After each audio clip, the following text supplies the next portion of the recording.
Welcome. If you're looking to clean up your Telegram chats or simply want a bit more privacy, this quick guide is for you. Today, we'll walk through step by step how to delete your chat history on Telegram. It's simple, fast, and keeps your conversations as tidy as possible. So let's get started. The first thing you'll want to do is open the Telegram app on your mobile device. Whether you're using Android or iPhone, the process is essentially the same, so just follow along. Once the app opens, take a moment to make sure you're logged into the correct account, especially if you have multiple profiles. Next, find the chat whose history you want to delete.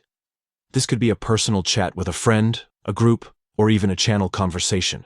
Open that chat so you're inside the message window. Now, look at the top right corner of the screen.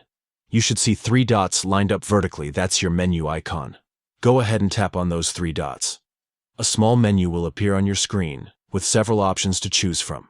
From that list, select Clear History.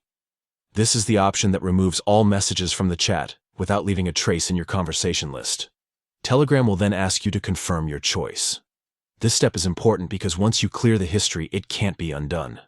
So double-check that you've selected the right chat and that you truly want to delete those messages. When you're ready, tap Confirm or OK, depending on your device. Telegram will instantly clear all the messages in that chat, giving you a completely clean slate. And that's it. You've successfully deleted your chat history on Telegram. It only takes a few moments but helps keep your messaging list organized and private. If you found this guide helpful, don't forget to check out more tech tips like this one. Cleaning up your digital space is easier than you think, and now your Telegram chats can be as fresh as new.